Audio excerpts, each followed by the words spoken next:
This trader has a $15,000 live funded account. He is, if I just come up to this side over here, this is his equity curve here. Okay, so this is his equity curve. Let me just zoom in so you can see it clearly. And guys, please do ask questions. At some point, I'm going to be going through the chat box and answering some of those questions. Okay, so you can clearly see that, okay, the chap has started at 15,000. His stop loss, his maximum drawdown level is 13,500. Remember, that's your, not just a drawdown, right? If this is your own account, you've funded your own account with 15K, that's a drawdown. Yeah. For us as a prop firm, that's your termination drawdown. That's your termination level. There is no way you want to reach that level. Let's stay away from that. Okay. So the key is I want to be as far away as I can from it. And you can clearly see, this chap over here has clearly, at no point has he come anywhere close to reaching his drawdown. That's fantastic. That's the first thing I'm going to look at. Is just, how close has he been to his termination level? And you can see, quite frankly, even though now we've actually made it a little bit more easier for you guys, meaning that your drawdown level, your termination level is at 13,500, which means that it stays at that level. So it's a fixed level. Okay, so it doesn't change at all. Now, I tend to add a trailing drawdown just for my account review, because I'm looking for, okay, I'll probably add another sort of horizontal line over here at 13.5. That will be the termination level. So even if he achieves that, then he hits the sort of 13.5. That means he's terminated. He's been terminated. He's hit his drawdown level, and his contract will be revoked, and his account login will be taken away from him, right? But I like the trading part to it because, for me, that's a great trader. When you see someone that doesn't come anywhere close to that trading stop loss, and he's maintained the same distance all the way through from each high he's met in his overall balance, that's fantastic. So that's the first key point there, is that you can clearly see that at no point has he reached his termination level or even come close to the trading drawdown that you can see over here. Okay, and do remember, this trading drawdown, because of his good sort of trading skill and his account growth, his termination level was towards the end around 15,188. So that's in the profit. Okay, so that's the key with this looking at a trading drawdown, is you give less back to the market. Yeah, the last thing you want to do is every profit you make, just give it entirely back to the market. That's not what your goal is, right? So that's a very good sort of equity growth all the way through. Yeah. Now, no one's equity growth is so the second point that I'm going to touch on. That second point I'm going to touch on is no equity growth is always in a straight line. Yeah. Even markets don't move in straight lines. Okay. We don't see it going entirely up. Okay, all the time, right? So. It depends on which market as well. With Bitcoin, right, we've just seen the most recent correction occurring now, right? But the key is that you need to find what works for you, and your goal should be to reduce the drawdowns as much as you can. Have minimal drawdowns, because when you get into a drawdown, I've seen it's very easy for traders to turn that drawdown into a much larger drawdown. And that often happens by the trader adding more risk to those losing positions so that he can quickly come back out of that drawdown. But that's not the right thing to do, because you end up actually getting into a larger drawdown. In fact, what you should do is the opposite, which is reduce your risk when you're losing, because that way then you start to begin to lose less. And once you feel that you found your confidence and you're starting to have a few good trades, few winners under your belt, then you can go back up to sort of your prior risk levels. So I'm always looking at sort of what's been the maximum drawdown achieved in his account. And if I just scroll down, we can probably see, I've probably highlighted it somewhere at the bottom here. His maximum drawdown is 1.56%. That's it, and that's $66. 1.56%, right? So, you're looking at, if you're looking at sort of the sharpest declines. If you look at the sharpest declines, probably sort of an area from here down to sort of in this region over here. Okay, so that's been sort of his maximum drawdown in his funded account. Okay, so just look at the smaller drawdowns and how he manages out of the drawdowns and that's fantastic. He's not lost more than 2%. That's which is great, a great performance. Now, do note how there has been areas where where it's just mostly been moving sideways. Okay, it's been mostly moving sideways, and that's sort of in this region over here. Okay, so and there is nothing wrong with that. I mean, if you're looking from how many trades, right? So from the beginning, right, sort of on the starting his account, probably up to about nearly 375 trades in. So that's about 360 trades in. Okay, so 360 trades in, and he's not really made a huge gain in his account. Okay, he's not made a huge gain in his account. You can clearly see, that's around 49.79. So patience is also very important in trading, right? Don't assume that, I'm going to achieve this in 10 trades, or I'm going to achieve this in 5 trades. It's not always the case.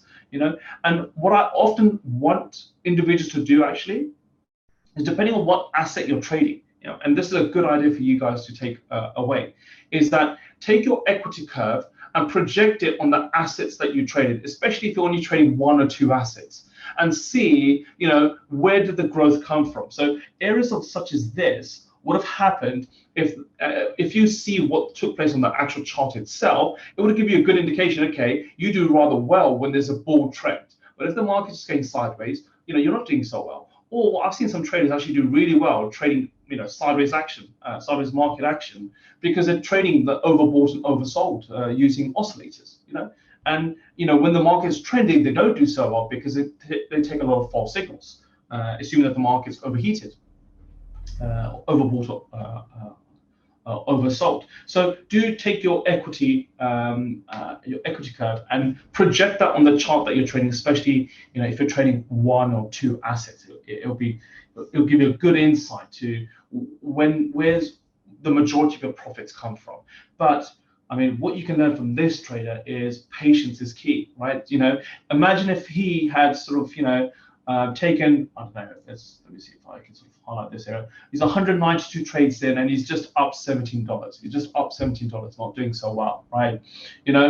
What's he going to take away from that? If he said, okay, I've done 150 trades, that's it, no more. This is not working for me. I can't do anything here, right? Don't give up. Persevere is also very important. So, close enough to 360, 380 trades in, he then finds a bit of momentum, some of his trades from around 360 up to about, I'd say about 409, somewhere in that region over there, 405. So about 20, 30, close to 40 trades, right? 40 trades in. Now he's got some sort of, momentum, and he goes and breaks that barrier, right? So, and you can see how just like you see on price charts, price patterns occurring, price reaching a high, retesting that high multiple times, forming a price pattern, and then you have the breakout. We have a similar setup in your equity curve. You see this often, right? So you test this high, the high being around 15,300. Notice how it's a round figure.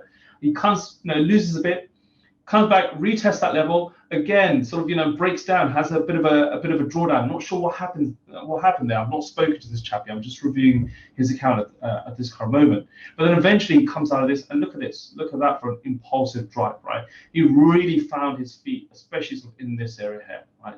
This is where the bulk of his profits came in, and that is close enough to 600 trades in. 600 trades in, he's gone to sort of exceed expectations and really sort of gone to reach the target. His target was 10%, so he needed $1,500 to, and he surpassed that quite easily, right?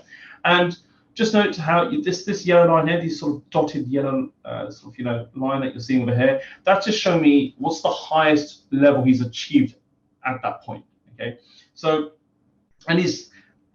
sometimes you can see that there is a big difference that does occur sometimes, and that means you're giving too much profits away to the market. You're not trading your stop losses. You're not maximizing the profits that the market's willing to give you. You want more, and that more never happens, right? So just being patient, you can see clearly sort of reaching and sort of hitting those highs as well. So overall, you can see it's a great sort of learning curve for him for the first 360 trades, and that learning curve's helped him sort of make a new high in his account. And then when he's 600 trades in, he's just found that momentum. He's found that edge that he needs, and he's just seen and reached his target in a not in a very quick manner. He still did take another sort of close up to 200 trades thereafter, right? But yeah, I mean, this is a great sort of equity curve to take away.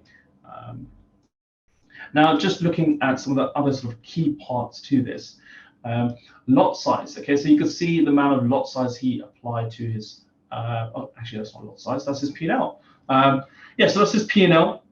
You can see. Yeah, I don't want to go into too much detail, but what I'm looking for there to be is a higher reward to risk ratio, right? So you want to see a higher reward for the risk he's taking. In a few trades where he did sort of take a much larger risk, and maybe that's the reason why we can sort of take that into this region here, where he had his largest drawdown occurring, where he had increased his risk and some of those losing position that had occurred. What I like to see is when you have that one large loss, the following losses thereafter were much smaller. Okay, so he did reduce his risk going forward. Bulk of his profits sort of been in this region here, right? I mean, sort of especially in this region here, the bulk of his profits coming through with not just one trade. There's about 2 or 3 trades where the majority of his gains come from, but that seems like a very clean sort of hit rate, and yeah, sort of clean sort of P&L there. Lot size he's maintained, it's around 0.045. Yeah, so I mean, it's taking very, very small lots, but just taking lots of trades.